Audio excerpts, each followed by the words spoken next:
This is the RPG Pundit, the final boss in internet shitlords, and I figured that I would probably get a lot more views by filming, instead of one of the covers of my books, by filming Big Chungus in her big box. She's really enjoying this box, as Big Chungus has often done with other boxes in the past, but a lot of boxes are too small to fit her. And this one actually turned out to be just right, because it was part of a massive order of spices and other things. So yeah, she sat herself in here and has been in here for quite some time. She might leave now because I'm talking to you. That's just part of the risk, I guess. But there you are. Some of you had been asking where Big Chungus was. Here she is in her glory. Now, this is not to say that you shouldn't be checking out my books. I want to thank everyone who has been lately, especially Star Adventure, which has been selling really, really fantastically well in its first month. And I appreciate that. If you haven't seen it yet, be sure to check out RPG Pundit Presents number 100, Star Adventure. It's a complete OSR space opera system. And you can check that out on drive-thru. The links are in the description below. And you can get it on print and PDF for just $9.99. You can also check out the Medieval Authentic Old School Companion, which has a ton of material that you can implement into your OSR game, whether it's Lion and Dragon or whether it's almost any other kind of OSR or D&D or fantasy type campaign. There's a bunch of stuff there like medieval authentic magic based on real grimoires, information on court life, merchants, the tarot, set of rules for the clerical order, elves and elfland, all kinds of things. And everything in there is based on real medieval authentic sources. So anyways, today I was going to talk to you guys about the recent events, and we have seen that the left has been taking advantage of the recent civil unrest in the United States, which they've also exported to other countries that had nothing to do with the cause of that unrest. And they're using it to cancel a whole bunch of people. And I'm sure that if you watch other channels, you'll know people who, celebrities, writers, anyone who basically disagrees with them in any way, they're trying to destroy the careers of. And this is funny. Well, not just that disagrees with them, and this is the point of this video, actually. They have now evolved beyond that, because you see, and you know who predicted this? Me, right? I said this was going to be this way, and at one time, a lot of moderates were laughing at me about it. Because what I'd said is that at first, they're going to go after the people that are very openly and publicly pro-free speech, libertarian, cultural libertarians, conservatives, people who stand directly opposed to their ideology and talk about those things. And they're going to try to destroy those people's lives. And then, though, they're going to go after anyone who dares to associate with those people. And we've seen that now, right? That it doesn't matter if you personally have said or not said anything against the goals of the Antifa movement or the radical communist agenda. It's enough just by itself that you be associated with a person who has, and then you're going to have your life destroyed. And now, what we've been seeing over and over again is groups being attacked, people and groups being attacked, not for having said something in opposition, not for being associated with someone in opposition, but simply for not having affirmed the demands of the ultra-left, okay? And we've got an example that came up recently in gaming, which is that there's an organization called Gamma, which you have no reason for knowing unless you're well over 40, because Gamma was an association of game manufacturers that was quite important once and now is, to me, I think, pretty much irrelevant. They do an award show and things like that. But, they'd been really out of touch for the last 15 years at least. And actually, they're very liberal, right? So to the point that they're always giving the awards show to some hipster, story gaming type game and things like that, instead of the conventional things that most gamers like, which is why they've become completely irrelevant, because they don't represent in any way either the vast majority of gamers or the vast majority of game designers. But in any case, the Gamma people have just been attacked for not having made a statement of unconditional support for Black Lives Matter. And of course, this is the new statement, right? The new demand, which is that either you agree with everything, not just the Black Lives Matter says, but with the idea that we must defund the police, create anarchic-free states that will be governed by Antifa militias, all of that stuff. If you don't agree to any of that, if there's, in any case, if you don't not just agree, but you have to actively say that it's the good thing and the right thing, and if you don't do that, then we will come after you and claim that you're a racist, right? And of course they do that about me all the time, right? Now, my personal belief about people is pretty much the same as Martin Luther King's. I think all human beings are intrinsically equal. I believe that the color of your skin doesn't matter at all in terms of superiority or inferiority, right? There's nothing about skin color that affects your quality as a human being at all. What matters is what you do. It's your merit. And that I believe that government and the police should treat Black citizens and white citizens and Asian citizens and everybody else the exact same way, right? They should receive equal treatment under the law. That's what I believe. But, because I don't end up supporting, the idea that we replace police with Antifa Stasi agents that will come to your house, extort you for money, beat you to death if you don't obey, that sort of stuff. Because I don't believe in that. They get to claim that, I'm a racist. So, very funny. In any case, I'm kind of, I'm frankly surprised that Gamma didn't immediately give in. Maybe they haven't noticed yet. I don't know. They're so out to lunch. They're such, I get this idea in my head that they're like in an old folks home or something. I know that's probably not true, but, maybe they just don't know that they've been called out yet because they're probably not on all the new social media. They're like grandma. They might have a Facebook account that they check once a week, right? I'm not sure. I'm joking now, so don't go say, I claim they don't have social media. But there's, it's really surprising that they haven't immediately bent the knee when it was demanded of them. Now, don't think that this is just applying to big organizations, right? Because just recently, the D&D SJWs have released what they call a code of conduct, which is a set of rules for how game designers, including small press game designers, must conduct their business. And this is meant to make sure that your products don't have anything problematic in them and that you make sure that your business doesn't have anything problematic in it. Okay? And so, for example, you have to, if you're going to make an RPG, you have to have a sensitivity reader, someone who is hired that is a minority person, because you cannot hire a white person for this, right? A minority person who will look through the text to make sure that you're not actually secretly racist, sexist, or transphobic, right? That you must not engage in this, in fact, if you don't have a sensitivity reader, that proves you are, in fact, racist, sexist, and transphobic, because why else wouldn't you have? Why else wouldn't you pay $1,000 to have a sensitivity reader look over your product for you and censor any parts that they think are wrong, right? That's not enough, though, because you also have to have like a diversity consultant and make sure that you hire people of color and, LGBT people and women. You have to hire all these people, whether you need them or not, because otherwise you are a racist, a sexist, and a homophobe, right? So this is the sort of stuff that is just, the goal is really to terrify and then to cripple small press RPG companies. To say, if you don't do this, then we're going to come after you because why haven't you adopted these standards? And you could say, oh, you're exaggerating, pundit. Well, I've been right so far, haven't I? I saw the slip of the slope from when we were pretty close to the top, and now we're careening down, and you guys should probably be listening to me at this point. You probably should have listened to me 5 years ago. If you'd done that, we'd all be better off, right?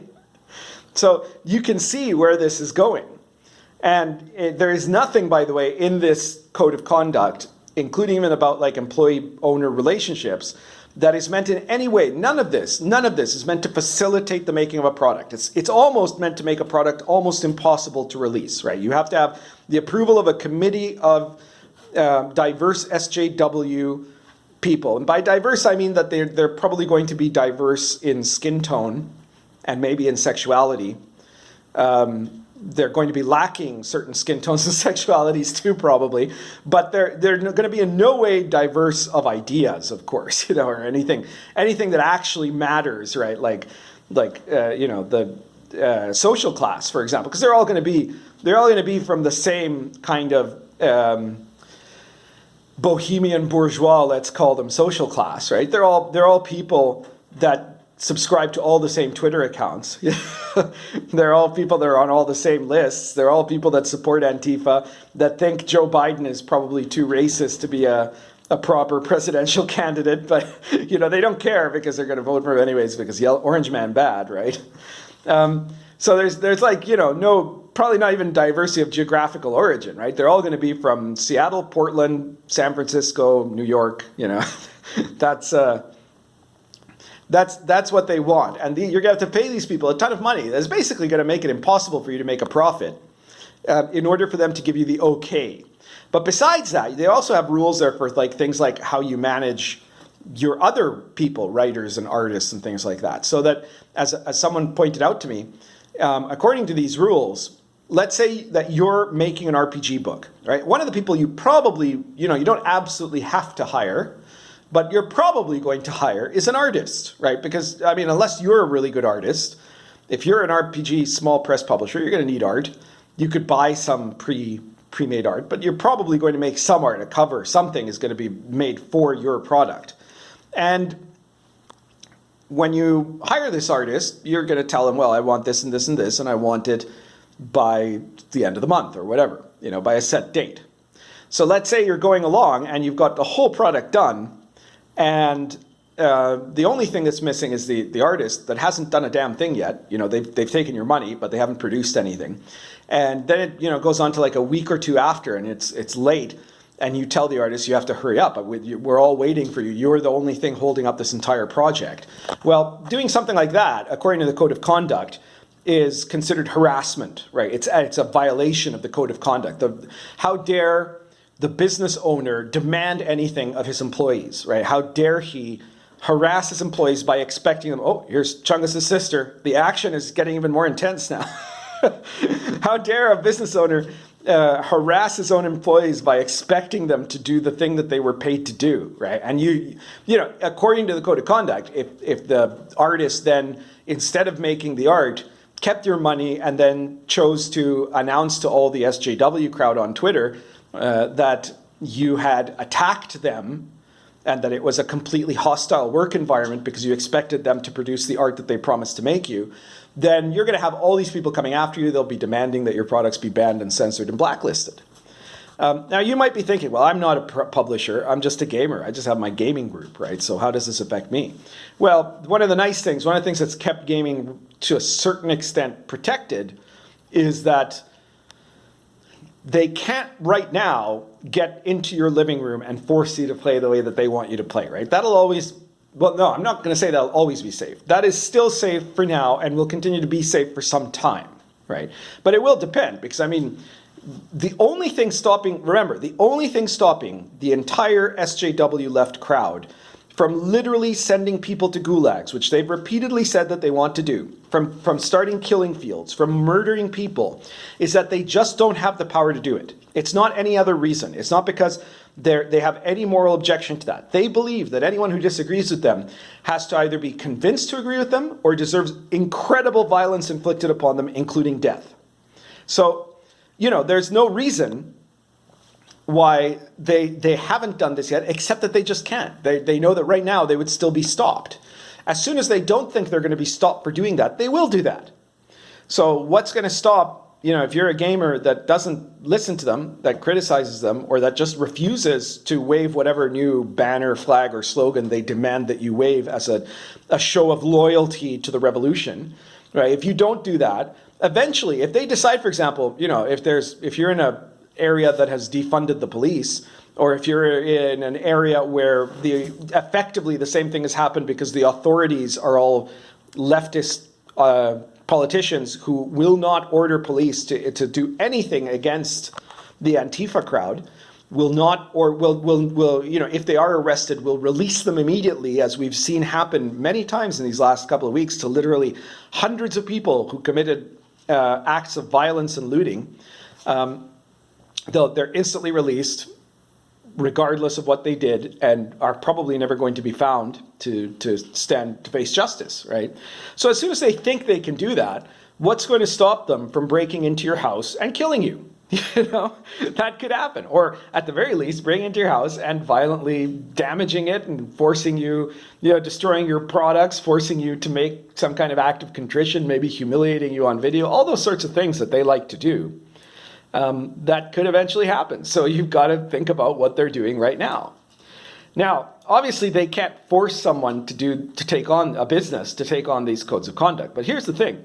The big companies already have codes of conduct, right? Like, this isn't a thing that matters too much for Wizards of the Coast, because they already have their, trust and safety committee, right? They've done this already. So has Paizo and any of the big gaming companies, video game companies, etc. Remember when they were, bringing in Anita Sarkeesian, who is, just the ideal person to present a balanced concept of anything, right? They brought her in to determine what should be done about free speech. Her answer, of course, was get rid of it, right? Because they don't believe in it.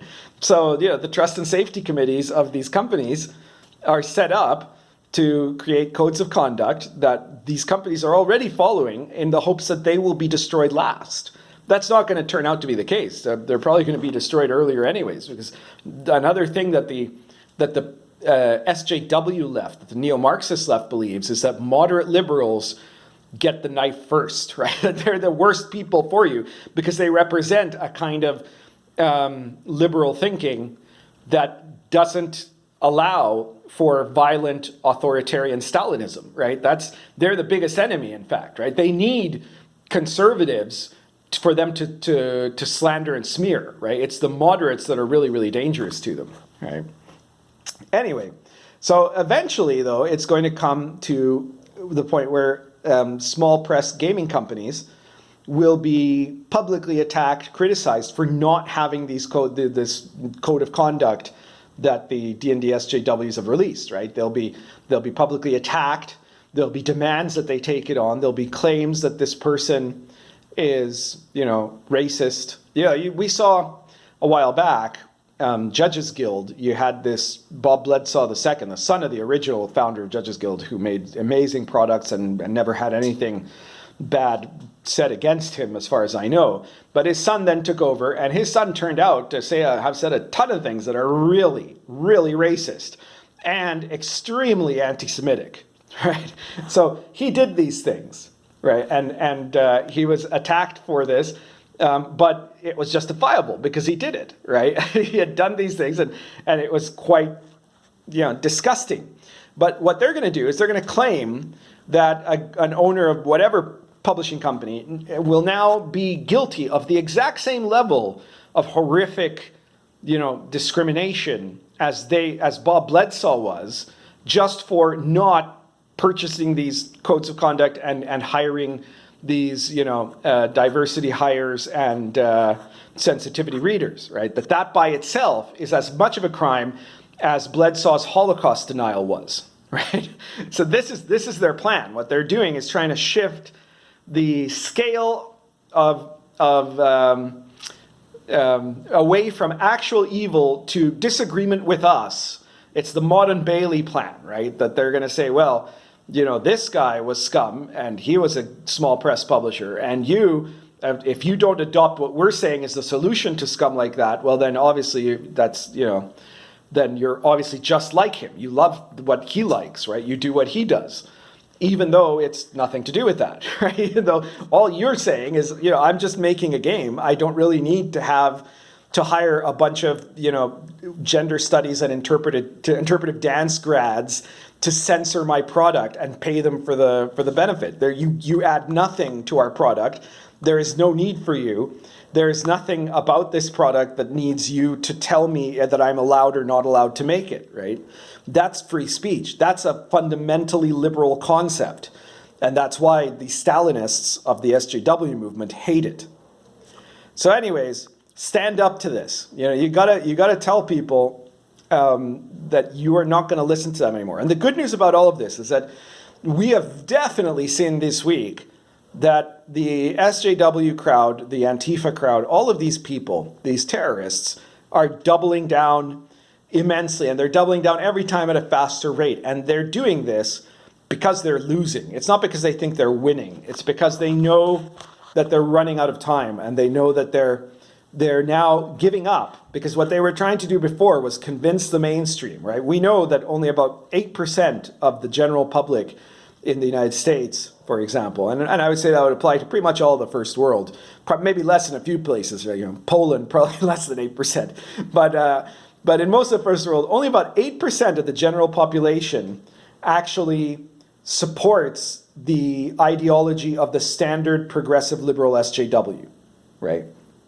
And they were trying at first to gain numbers, to do things to try to trick people, to fool people into thinking that they are not violent revolutionaries, that they're not Stalinists, that they're not book burners. We know now that all of that is untrue, right? In this past week, they violently revolted in a dozen American cities.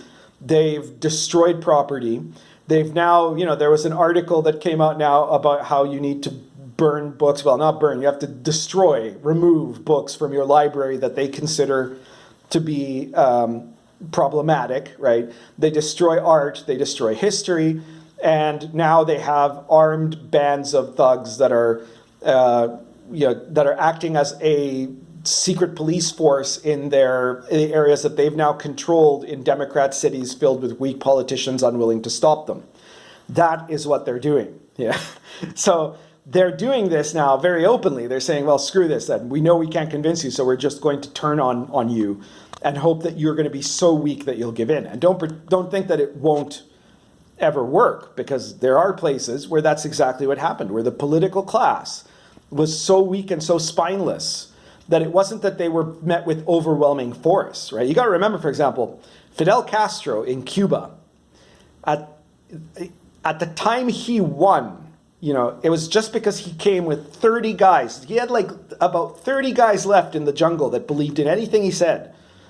And those 30 guys came into the towns, and the forces of General Batista ran from them, right? These guys, because they were weak politicians, they were weak administrators, they were corrupt policemen, they didn't have any will to fight, and so they just gave up. And it wasn't that there was this mass swelling of public support for Castro's communism. He was pretending not to be a communist at the time, right? And there was a large swell of public celebration at Batista being overthrown, but of course, because he was a horribly corrupt politician. And people thought there would be democratic elections. And that's how Fidel Castro and 30 dudes that a week earlier were half starving in the Sierra ended up becoming the rulers, the unquestioned rulers of Cuba for, the last 70 years. That's 60 years. All right, that's what happened, and it could happen again, right? So what it takes is strong people to stand up to them, and that's really, really necessary. And it happens because they wage war across all cultural fields. That's part of the postmodernist method. So if you don't want them to win in politics, you have to stop them from winning in culture. You have to stand up to them in public. Anyways, I guess that's everything I wanted to say today. Be sure to share this video anywhere you like, anywhere that you think people will listen or that it'll piss people off. Like this video, subscribe if you haven't subscribed yet. Don't forget to check in for more Big Chungus. By the way, you might notice it's been a few days since I posted here, and that was because on Sunday, I did a new show of Inappropriate Characters where we revealed our new co-host, so you should go and check it out. If you aren't already subscribed, you should totally subscribe to Inappropriate Characters as well. And check out all my products, if Star Adventure, Old School Companion, Lion and Dragon, Arrows of Indra, Dark Albion, all of which I think are really great products, even though I'm filming Big chungus in a box right now. But yeah, check out all those products and check out my RPG Bundle Presents series. There's 100 PDFs there. They're all priced between $99 to $4.99 on a whole bunch of different subjects that you can use for your OSR fantasy tabletop games of almost any kind. And it's got everything from medieval authentic stuff to adventures to gonzo and weird fantasy stuff, magic, monsters, everything that you could imagine. Small source books that are, you know, like the cost of a Patreon subscription, except that you get something back. So be sure to check those out. And yeah, I guess that's everything for today. Currently smoking. We have here Lorenzetti Half Volcano plus Blue Boar.